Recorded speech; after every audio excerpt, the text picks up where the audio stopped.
Cine Garage. Aquí cabe todo el cine. Con Eric Estrada. Renglones luminiscentes. Disponible en iTunes, Spotify, Patreon y puentes.mx.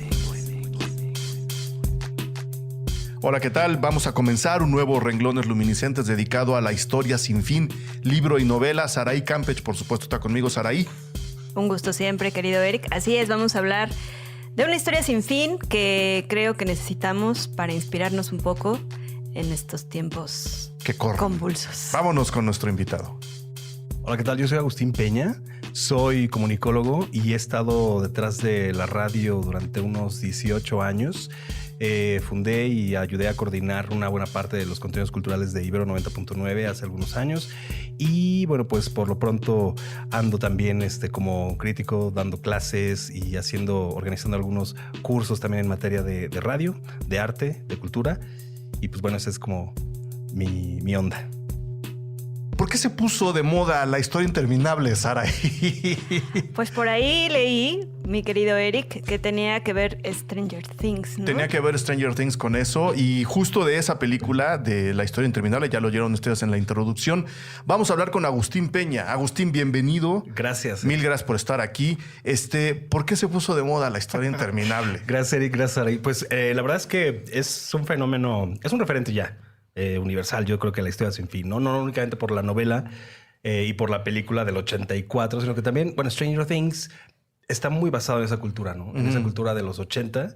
Regresan las hoodies. Está ambientada en el 84, de hecho. Sabemos exactamente. La última temporada, la tercera, está ambientada en el 84. Y hay como muchos coqueteos, referencias también dentro del universo de Stranger Things a E.T., a toda esta época, digamos, en donde estaba una juventud, digamos, como más o menos rebelde, ¿no? Pensando en ciertas rebeldías. Más o menos. Sí, me refiero a que estaban dentro de un esquema comercial capitalista donde estaban... Cine industrial, todo aquello, ¿no?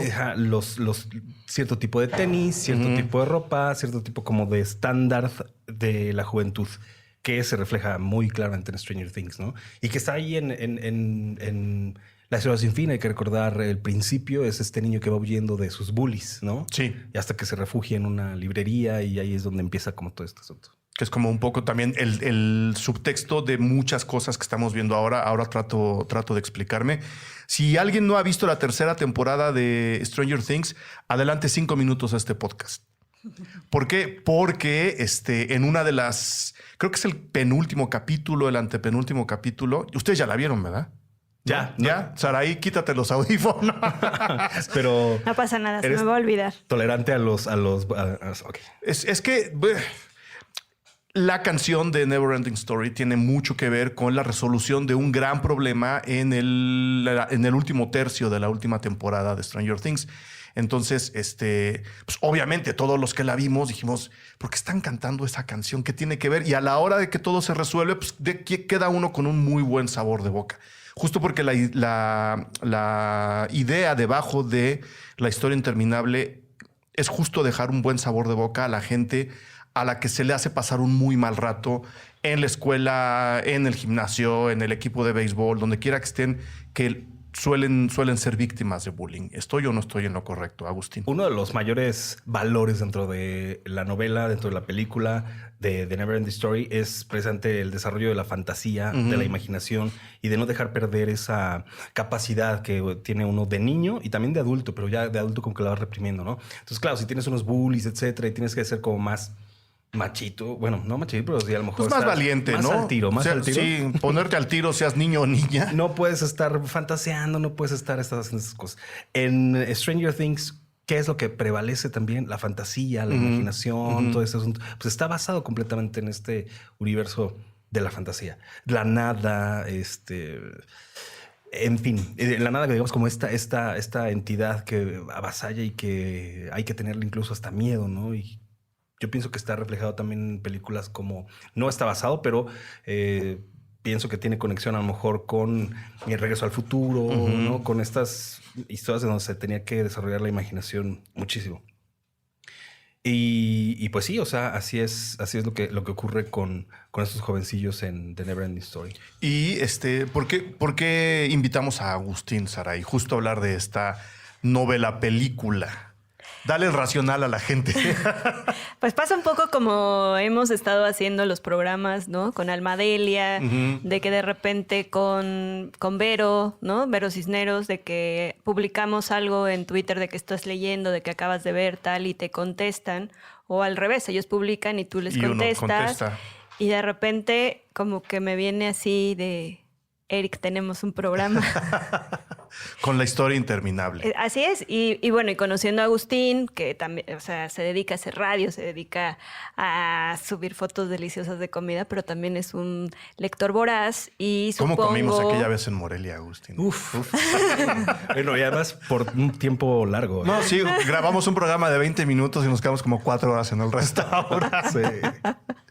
Sí, o sea, todas estas cosas que de repente, pues, lector voraz y que y que también esta cuestión cuando contestó que sí, pero que vendría el niño de 8 años a hacer el programa, pues tiene que ver con eso, con alguien que le tocó vivir en su momento también, ¿no? La cuestión de la película, siendo niño y ahora ya como un adulto viendo Stranger Things, pero también un libro que cumple 40 años de que se editó. Entonces, y pues un poco, pues es parte de la historia porque leía que cuando Ende lleva el libro... Michael Ende, el autor de la novela, sí. En el 78 que le dicen, bueno, tienes que escribir una historia así fantástica y bla, bla, bla. Y que, o sea, un poco el título es porque no la terminaba. Porque la escribía y la escribía y la escribía y los borradores y tal y no quedaba, ¿no? Entonces en el 78 de repente le dice a su editor, pues ya la tengo. Pero no la he acabado. No la he acabado y ya no van a ser 100 páginas, ¿no? Yo creo que van a ser como 200 y en el 79 se publica, pero pues un poco como nuestra propia historia, ¿no? De que también haces un proyecto o escribes algo o estás en la producción de algo y pasa el tiempo, entonces y no se termina. Entonces como que todo eso tenía una relación y también nuestra historia sin fin, sí, ¿no? Que continúa y continúa, entonces un poco de ahí viene todo. De ahí viene todo. ¿Y qué tan fan eres de la novela, Agustín? Muy, muy fan. Muy fan. A ver, debo decir... Deja hablar al niño de 8 años. El niño de 8 años. Que hice cuenta, sí, tenía 6 años. ¿Cuándo se estrenó la película? Sí, pero se estrenó en México como 2 años después o 1 año después. En Estados Unidos se estrenó en el 84. Pero siempre, no sé si se recuerdan. Sí, aquí habrá sido 86. 1 año después o 2 años después. Y sí, había leído la novela. Digamos que en mi familia, mi papá siempre se encargaba como de que estuviéramos muy en contacto con un segundo idioma, ¿no? Con el inglés. Entonces nos traía los libros en inglés. Incluso cuando empezaban las videocaseteras, éramos así como los primeros vecinitos que teníamos VHS, porque aquí prevalecía el beta, pero el VHS, pues, porque era gringo, entonces traíamos películas en inglés y cosas por el estilo. Pero bueno, tema aparte, pues sí, había leído la novela, que la novela es bastante compleja, no es totalmente lo que se refleja en la película. Por eso hay 3 partes de Neverending Story, que creo que ya la última ya no tiene nada que ver. Pero también no quiero dar spoilers, pero digamos que la película es la primera parte de la novela. La segunda parte de la novela está más o menos reflejada en la segunda película de The Neverending Story, que además también como que la gente cambia, los protagonistas cambian, es como historias que se desprenden de la primera película, pero ya no es lo mismo, ¿no? O sea, ya no están los personajes de Atreyu, ya no están los personajes de Bastian, son otros niños, etcétera, ¿no? ¿Por qué? A ver, cuéntanos lo que cuenta el libro, a ver qué tan apegada es la película a lo que cuenta la novela. Es una novela que damos de 250 páginas, ¿no? Más o menos. En el libro, digamos, como esta primera parte es digamos, la aventura de Atreyu, que está de cierta manera manejado en la fantasía de Bastian. Que es el niño que lee el libro. Es el niño que lee el libro. Y es la aventura para tratar de rescatar a Fantasía. Fantasía es un país, Fantasía es un lugar, Fantasía... Pero lo bonito de la novela es que Fantasía no es... En realidad no es un lugar físico, es una práctica. No, la fantasía no existe, la fantasía se practica. Esto es lo que no está dentro del libro, dentro de la película, que creo que es una buena frase, ¿no? El poder desarrollar que cada quien tiene fantasía dentro de sí mismo, ¿no?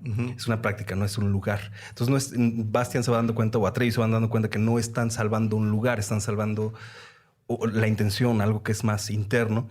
Y esa es la primera parte de la novela. No sé si valga la pena decirlo, pero bueno, tienen que nombrar o darle un nombre nuevo a la princesa. Bastian acaba de perder a su madre, entonces al parecer dan este nombre. Lo que se usa en el libro ni siquiera es el nombre de la madre de Bastian, es Rayo de Luna. Ujú. ¿Está mal que lo diga? No, Pero se acuerdan de la tormenta, etcétera.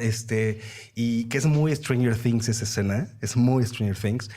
Se asoma, grita, no se escucha nada, pero en el libro es Rayo de Luna.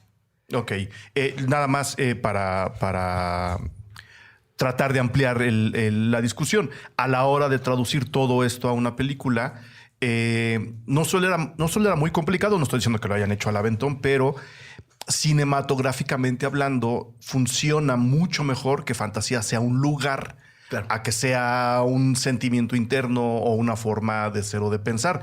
La película de entrada pues ya tiene como sus asegúnes como para decir es solo para niños. La película no es solo para niños, o sea, la película tiene como una propuesta mucho más abierta. Y para luego la gente que nos pregunta, y luego las adaptaciones, ¿por qué hacen este tipo de cosas?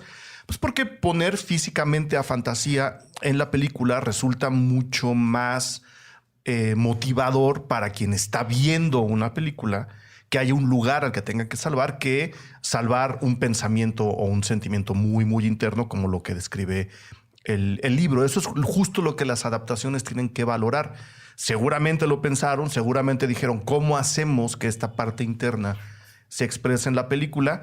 Pues a través de símbolos, a través de metáforas, a través de todas las herramientas del lenguaje cinematográfico. Es mucho mejor que sea un lugar. Eso no hace ni a la película menor ni al libro mayor. Simplemente son diferentes. Son ajustes que se tienen que hacer. Y un poco también el hecho de que estemos aquí reunidos tiene que ver que hay una serie. Una serie nueva. ¿No la has visto? No, esta no la he visto. Esta no la he visto. Pero te veo muy entusiasmado en comparar la historia sin fin o la historia interminable, se llamó creo que en España, más con Stranger Things que con la propia película. ¿Por qué? Yo pienso que, o sea, precisamente porque ya estamos viviendo en esta era donde ya está el internet, que el internet incluso también no es un lugar, es una práctica. Exactamente. Y sin embargo, cuando hay que salvar al internet, normalmente se lo pone como un lugar físico. Como un lugar físico, sí. Ahí está la película de Ralph y ahí está Tron y ahí está o si te falla, le tuiteas a personas físicas. Así de, sí, también. Esto, por favor. Ingeniero. Te interrumpí, perdona. Bueno, no, pienso que es también por eso, porque ya con Stranger Things y los productos subsecuentes es porque ya existen otras cosas. Mencionabas algo que estaba muy, muy bonito, que es lo de precisamente esto de los personajes y de resolverlo visualmente, etcétera. Pienso lo mismo. Es un universo y unos personajes que no habíamos visto en nuestra imaginación. O sea, este señor montaña, ¿no? Que además va en un triciclo, que además es como una planadora.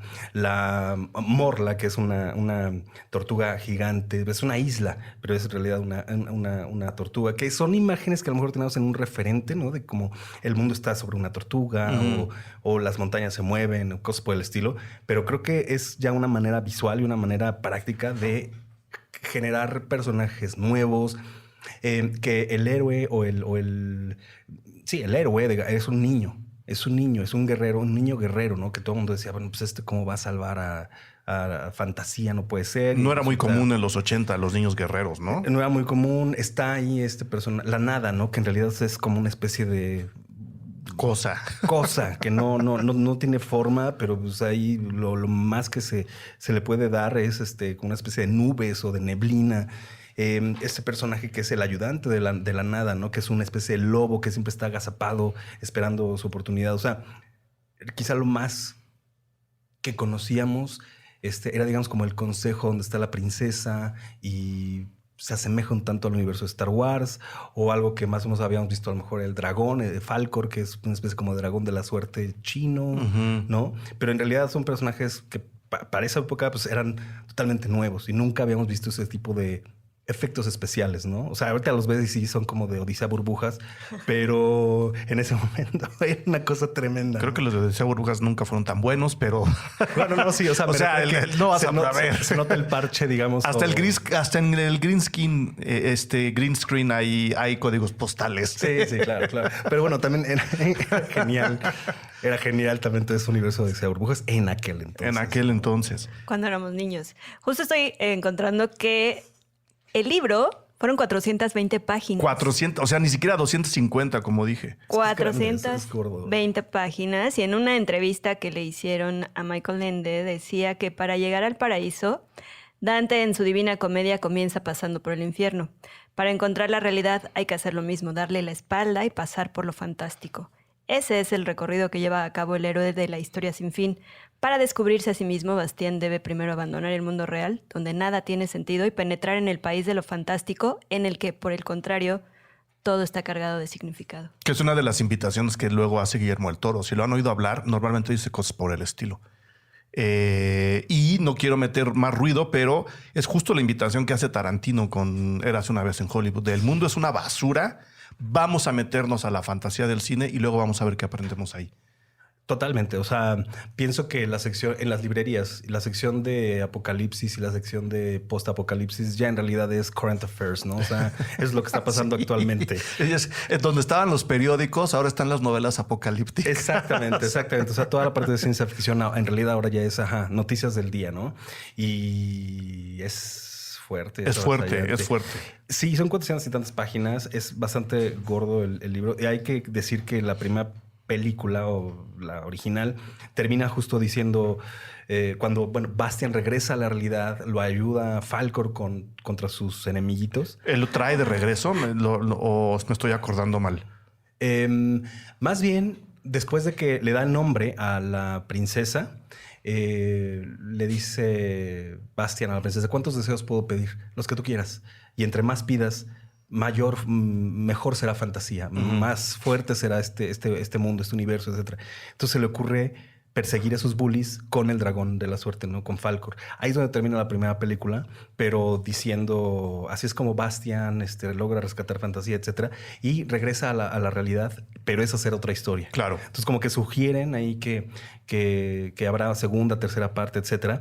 Pero el libro no se detiene ahí. El libro te dice que efectivamente Bastian regresa a la realidad, confronta a la escuela, confronta a los bullies, confronta la situación de su madre y la pérdida de su madre porque murió, la situación del matrimonio de su padre, porque después se volvió a casar. O sea, son como distintas cosas en las que un niño, a la edad que, más bien en cualquier época, en los 80, en los 70, etcétera, pues te enfrentas a eso, te enfrentas a la muerte, te enfrentas a... Pero tienes que lidiar con eso, y yo creo que esa es justo la gran enseñanza de la película. Yo el libro no lo he leído, aunque siempre me causó curiosidad cómo es que alguien que se llama Michael Ende haya escrito La historia interminable, ¿no? Siendo que el fin está en su nombre, yo siempre pienso ese tipo de estupidez todo el tiempo.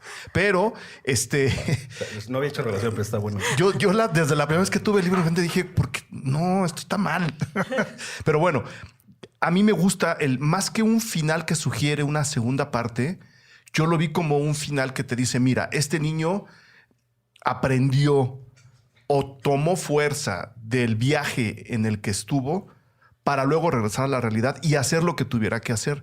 Y cuando yo vi la película es de, claro, hay que hacer lo que tengas que hacer, ¿no?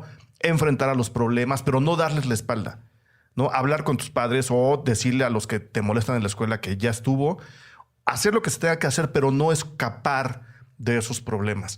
Porque hasta cierto punto la película en la primera parte podría sugerir que este chavo está escapando de los problemas refugiándose en fantasía. Pero es justo al revés. Va ahí, entiende las cosas y luego viene y confronta los problemas. Por eso ni siquiera quise ver la segunda parte. Sí. No, y además yo digo que ya incluso películas de una saga diferente. O sea, es como muy raro porque ya no sé, pero creo que no fue ni el mismo director ni nada. El director de esta película es el mismo que hizo Troya, el mismo que hizo... Wolfgang Petersen. Petersen, exactamente. Wolfgang Petersen. Y... La tormenta perfecta. La tormenta perfecta. Creo que solo me acuerdo de esas. Antes de La historia interminable tiene un peliculón que se llama El submarino. que es pues justo lo que ocurre en un submarino que se está hundiendo y están todos ahí Esta no la he visto. atrapados. Es la película inmediata anterior, la hizo en el 81. Es un submarino de la Segunda Guerra Mundial, y pues te dice todo lo que pasa allá adentro, ¿no? Con cero espacio, sin aire, alucinante. Y si no me equivoco, está en Netflix. El submarino. Das Habrá que Boot se buscarlo. llama. Das Boot es de su etapa alemana. Creo que también tiene relevancia esta película, o se retoma, o Stranger Things la ha puesto de nuevo en el mapa, por la situación que hay ahorita en los Estados Unidos y las escuelas, ¿no? Los tiroteos, Sí. en donde pues un niño tiene acceso a una AK-47, donde tienen acceso a una 9 milímetros, lo que sea, y pues así de fácil se les hace como si fuera Fortnite o como si fuera, no sé, cualquier videojuego, que además está mal relacionado con videojuegos, perdón que lo acabo de hacer, pero pues como si fuera cualquier cosa. Sí. Sí, Como si fuera a partir un pastel, ¿no? tirotear, ¿no? Sí. A sus amigos, bueno, a sus compañeros, ¿no? Entonces creo que también por eso está tomando relevancia, porque el bullying, digamos, no es un tema nuevo, no es un tema de esta década. Siempre ha existido, simplemente que antes hubo otras maneras quizá como de hacerle frente o de terminar con ello, ¿no? Ujú. Dime. Pues justo el autor Michael Ende sufrió bullying Claro. porque cuando salió la película se dispararon las ventas de los libros, del libro, ¿no? Entonces no había suficiente papel para imprimirlo y la gente iba así esperando verlo para hablar con él y por qué y tal. De repente vende los derechos del libro y lo tratan de traidor y entonces le empiezan a escribir cartas y lo amenazan. ¿Quiénes sus Fanáticos, sus lectores. Ah, sí. Ajá. Esos fans. Y eso fue antes de como escribió Arturo Aguilar en su texto, antes de la era de los fans. Sí. O bueno, o quizá antes del internet, porque los fans siempre han sido fans, pero a lo mejor no nos enterábamos qué tan fans eran porque no había internet. Sí, claro, ¿Sí y me las, explico? y las cartas llegaban. Ya que tiempo era después. directamente en este caso, directamente al buzón. autor, no nos enterábamos todos. Sí. Esa no sí. me la sabía. Sí, entonces, o sea, es que es curiosísimo que vivió su propia historia sin fin. Sí. Luego él hizo una demanda también a los productores de Porque Neverending cambiaron Story. el guión. Cambiaron el guión. Bueno, más bien adaptaron su novela de una forma bastante, pues, corta, le pareció a él. Le pareció que estuvo que dejaron muchísimas cosas fuera de la novela y que cambiaron completamente el argumento, etcétera. Sí, porque según los estudios en Bavaria decían que era muy espiritual su guión. Sí. Si te acuerdas la parte de los oráculos, donde están los dos oráculos, que sí, hay algo No, que- a eso venimos. O sea, aquí todos somos frikis. Es que, a ver, el 99%, quizá 95% de la población en el mundo cree en algo, ¿no? O sea, cree en algo, un tipo de algo. O, Yo creo en el espíritu del mezcal, por ejemplo. y que además tiene su mitología. Sí, sí. Está ahí el espíritu, ¿no? Y sí, con ciertas órdenes, digamos, o castas dentro de la saga, o más bien dentro del libro, la novela y la película, pues te das cuenta cómo hay personajes menores y mayores, eso que habla como de clases sociales, te das cuenta cómo hay, digamos, lugares inacercables, ¿no? Como los donde están los oráculos, ¿no? Que incluso pueden matar gente. Entonces, donde incluso está el acto de fe. O sea, debes de creer en ti mismo, y si no crees en ti mismo, nunca vas a cruzar al otro lado. O sea, sí hay como ciertos coqueteos, digamos, con algo, un tipo de orden religioso, ¿no? Ujú. No quiero decir con tal o con tal, pero sí, porque no es claro. Hay una estratificación, ¿no? Que te hace pensar en algo menos idílico que fantasía. Eso es lo que... Que dentro de la fantasía también está el rubro de lo espiritual. Claro. ¿no? Pero, o sea, es decir, no se puede hacer una novela, no se puede hacer una narración completamente limpia de este tipo de situaciones o referentes o sea, lo ideal sería tener una historia, en este caso para niños, para adolescentes, en donde se les enseñe, ¿no? Que todos somos iguales y que no haya ningún tipo de, ¿cómo te lo puedo contar? Tropiezo ético. Es imposible, ¿no? O sea, cualquier cosa que escribas, incluso sin darte cuenta, va a acabar comunicando este tipo de cosas o sugiriéndolas o utilizándolas. Entonces yo la verdad no entiendo. Sí me estoy explicando porque, o sea, de dónde venían las quejas. Sí. Así este tipo de historia es que, claro, está sugiriendo como decías tú, ¿no? Una estratificación de orden religioso. Pues así hemos vivido toda la vida. Deshacernos de eso en una sentada para escribir una novela que además no podías terminar, se me hace demandar demasiado de un autor, en este caso de Michael Ende. Bueno, es que también siempre hay fans, siempre hay detractores, Sí. siempre hay haters, ¿no? Y qué bueno que los haya también. Creo que la mejor manera en que lo resuelve puede ser con precisamente estos dos personajes, Bastian y Atreyu. Atreyu, donde nadie daba nada por él, y resulta que es el héroe de la historia o el héroe y que además depende de lo que lea, de que lo lea más bien, que lo lea Bastian. Y además son dos personas que, pues, uno está muy asustado, tiene miedo, y el otro está aprendiendo a creer en sí mismo. Entonces, los dos, digamos, como que comparten esta forma de, pues bueno, primero son niños y pues en la sociedad, hay que recordar también en los 80, etcétera, pues no tenía tanta... El mundo era otro. El mundo era otro y los niños tenían, ahora son príncipes, ahora son reyes, ahora son se les trata como si fueran, no sé. Son los mismos, nomás que los papás los tratan como reyes. Exactamente. Pero son los mismos Pero niños. pues antes los niños no tenían voz ni voto en la sociedad, ¿no? Más en la época de los 60, bueno, fue escrita en 78, 79, pero me imagino que pues este hombre creció Claro. en los 30, 40, 50, y pues no, los niños no opinaban nada, ¿no? Ok. ¿Qué otras semejanzas, diferencias podríamos encontrar? ¿O qué otra sugerencia podrías darle a la gente a la hora de acercarse a una novela como esta? Porque yo insisto, a partir de la película uno intuye que no es precisamente una historia para niños. O sea, no al 100%. Hay otra cosa que me gustaría retomar de por qué tiene un auge esta película o por qué de pronto el fandom se volvió hacia ella. Con relación a Stranger Things, hay que recordar la música de Stranger Things. Y hay que recordar también esta tendencia que hay ahorita en el retro wave o new wave, retro wave o el vapor wave o todos estos tendencias musicales que hay ahorita con Kavinsky, etcétera, están muy presentes en la música de Stranger Things y todos los ¿cómo se puede decir? Las bandas sonoras y la música que está creada para The Neverending Story la hace Giorgio Moroder. Sí. Giorgio Moroder, que aquí en México, no sé si en el mundo, pero aquí en México ha tenido también como un revival muy fuerte. Creo que vino el año pasado a... Desde que vino a un Corona, creo que viene cada fin de semana. Exacto, es como Kraftwerk Sí, es o como- Massive Attack, que llegaban en un momento, cada viernes estaban aquí, ¿no? Y ahora ya Björk está aquí cada viernes. No, Björk ya vino el otro día a grabar. Ah, qué padre, qué chido. La música es de Giorgio Moroder. La música es de Giorgio Moroder. Bueno, si no lo conocen es... Si no lo conocen es porque... No, con este tipo de expresiones, estilo Giorgio Moroder, me gusta siempre decir, sí lo conocen, pero no se han dado cuenta. Exactamente. ¿No? Sí, exactamente. ¿Quién es Giorgio Moroder?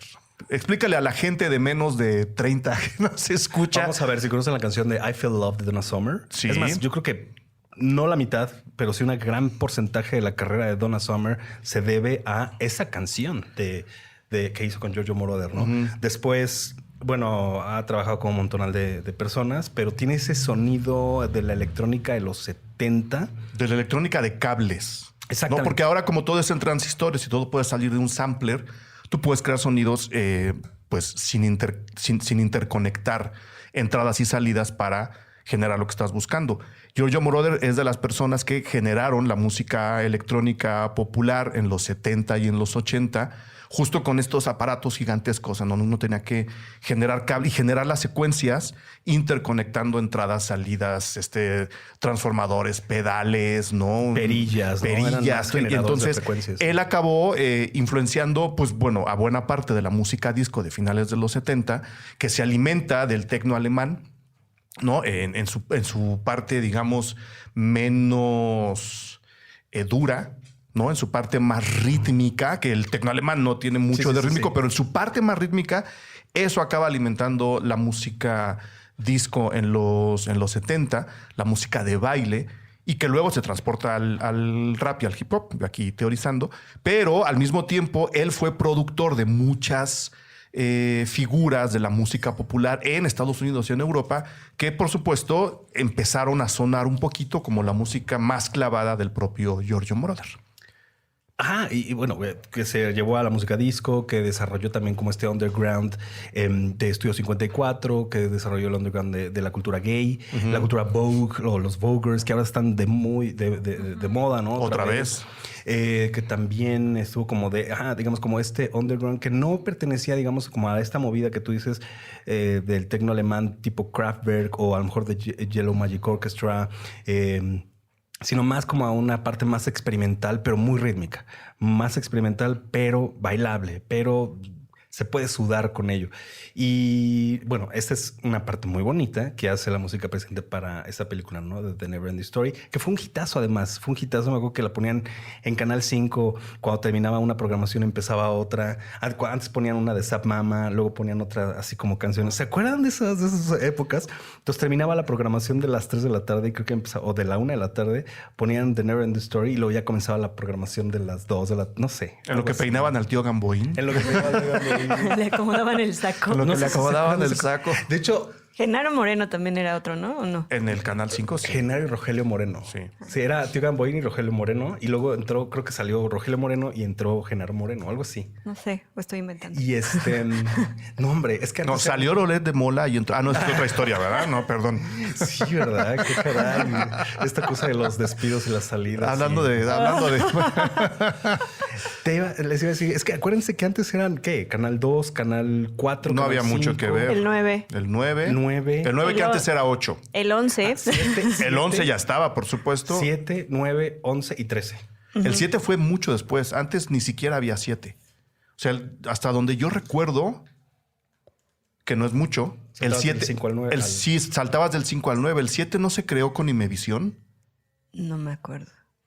Pienso Esa que es sí. como- Yo tengo esa, o sea, en teoría de medios, creo que eso es lo que nos decían.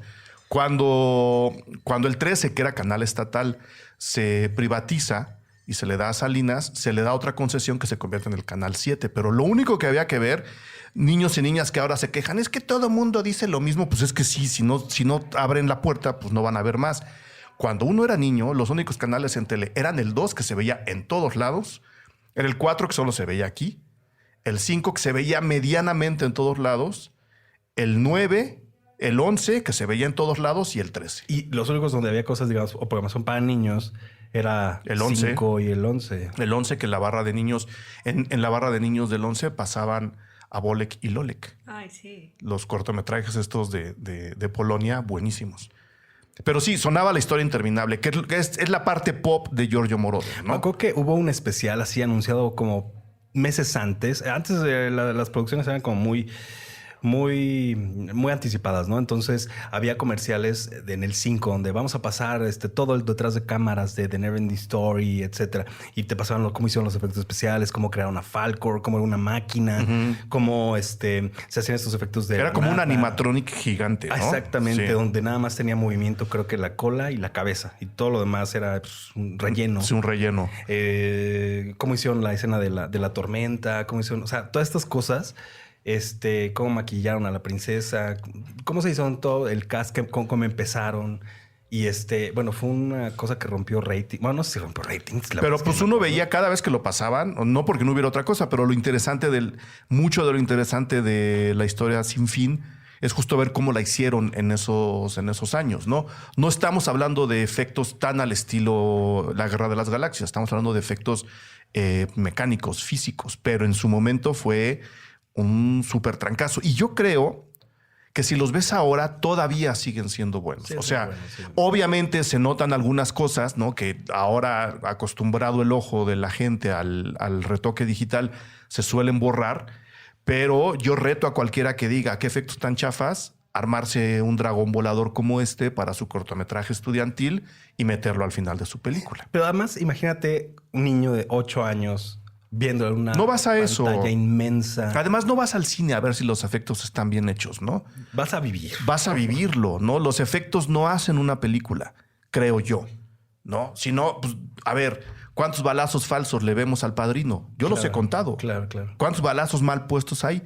No los han contado porque se están fijando en otra cosa. A eso va uno al cine. Hay cosas que te impresionan. Yo me acuerdo Sí. haber ido a ver de niño, así en los hombros de mi papá, la de El regreso del Jedi.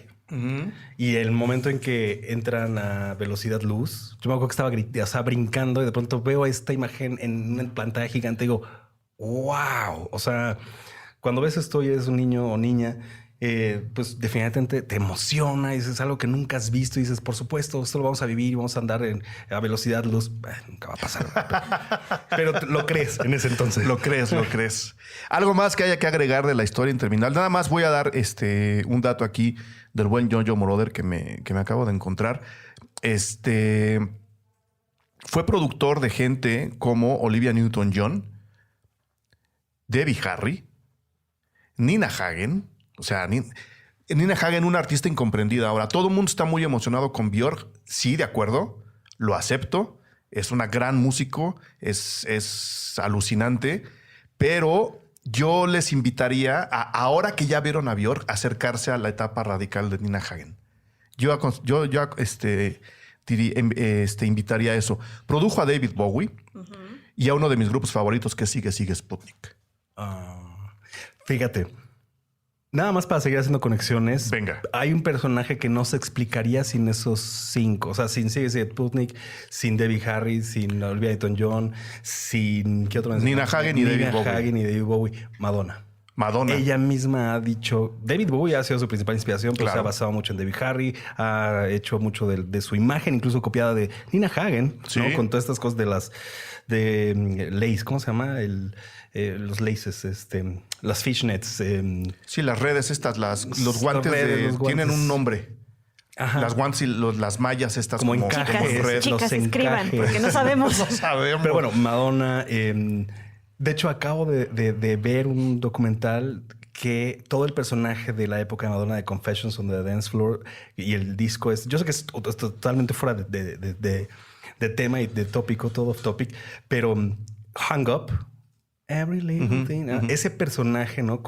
Está totalmente basado en Olivia Newton-John y la época de John Travolta.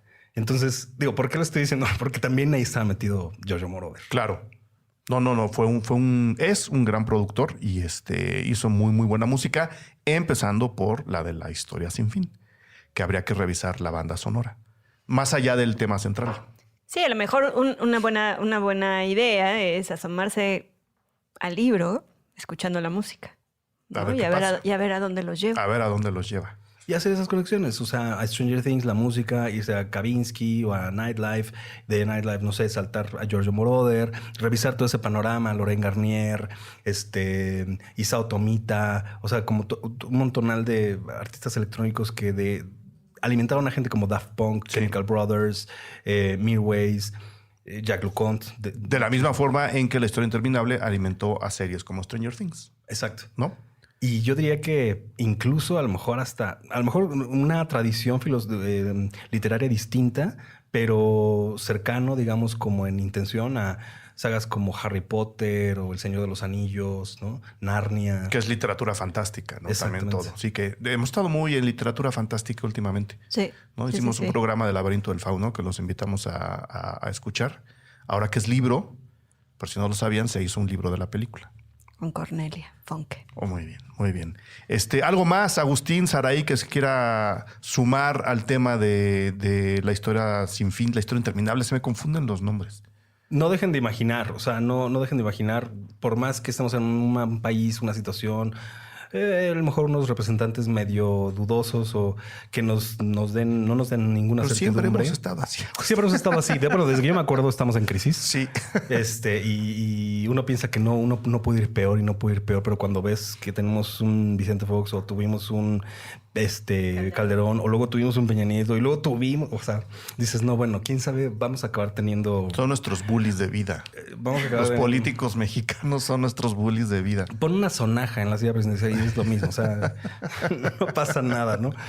Pero bueno, no dejen de imaginar, no dejen de crear, no dejen de creer también en sí mismos. Creo que dentro de todo esto te das cuenta que pues el universo se vuelve mejor, ¿no? Uh-huh.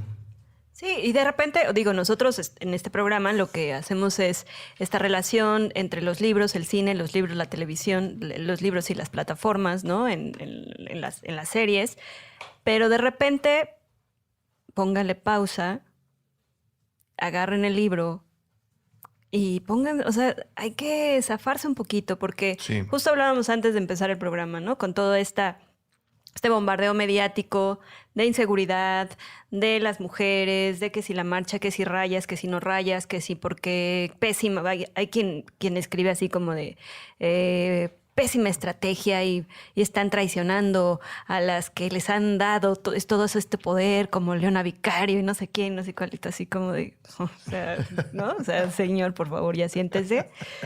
Hagamos una pausa y pongámonos a leer y encontremos estas vetas, ¿no? De imaginación, de no darle la espalda a la realidad, pero sí de a lo mejor encontrar una llave distinta, ¿no? Siempre he pensado, bueno, ahora hace rato hablábamos como de todas estas cosas que no existían antes y que las tenemos ahí. Es como si fuera un mundo alienígena y que no puedes no tener una referencia hacia lo político, hacia lo religioso, hacia el sistema de clases, etcétera. Pero yo me acuerdo que hace tiempo, hace muchos años, entrevisté a Sixto Paz, se llama, creo. Un personaje que se ha dedicado a decir que ya ha estado con los alienígenas y que ha ido a las Pléyades y ha estado con los pleyadianos. Entonces me ocurrió decir, bueno, y como vi que en todas las entrevistas, gracias a YouTube, claro, decía exactamente lo mismo, dije, bueno, vamos a hacerles preguntas diferentes. Y es como si yo estuviera entrevistando a un alienígena. Pero esas preguntas son las que también me hago todos los días. O sea, ¿qué me hace reír? Y pensar qué me hace reír, qué me hace feliz, qué me hace estar en éxtasis, qué me hace luego hundirme en la depresión. Y todas ese tipo de cosas tenerlas muy presentes para que cuando lo reconozcas, no va a pasar. No, not today, ¿no? O sea, sí, reconozcan qué les hace feliz, qué los hace reír. Y creo que ahí está. Puede ser los libros, pueden ser las series, puede ser la música, pueden ser las películas. Puede ser todo. Puede ser todo. La comida, La comida, el mezcal. ¿Vamos a grabar este año en Morelia o no? Pues yo no tengo pensado, o sea, voy por mi gusto, pero si quieren grabamos otro, si quieren nos vemos. Algo hacemos ahí, pues ya ves que el restaurante nos aguanta. ¿Cuál era? ¿Cuál era? Era el del pato con mole. La casa azul esta donde luego son las fiestas. Como algo como el chiringuito, no es el chiringuito. No es el tata. El tata. Tata Sí, Mezcalería. ¡Saludos! Todavía existirá. Sí, el año pasado hubo 2 fiestas ahí. Sí. Sí, todavía pues voy por mi gusto, ya no a hacer programas, pero sí, ojalá nos veamos ahí. Muy bien. Pues ahí está la invitación a ver La Historia Sin Fin, que va a tener serie, quedamos en Netflix. Primero vean la película o en Amazon. Es en Amazon, ¿no? ¿Es en Amazon? Ajá, en Amazon. Entonces seguramente la película no está en Netflix. La película está en Amazon. De hecho, En Amazon. Ok, entonces olviden lo que dije. Amazon tiene ahora La Historia Sin Fin o La Historia Interminable, depende de en qué país nos escuchen. Véanlas, la verdad es un gran ejercicio. Ver la película es una película muy, como decían hace rato, inspiradora. Lean la novela, ya les dimos la pista. No se claven tanto, no sean haters. Y nos vemos aquí en el siguiente Renglones Luminiscentes. Exacto. Gracias, Araí. Gracias, Eric. Muchísimas gracias por la invitación. No, gracias a ti. Cine Garage. Aquí cabe todo el cine. Con Eric Estrada. Renglones Luminiscentes. Disponible en iTunes, Spotify, Patreon y puentes.mx.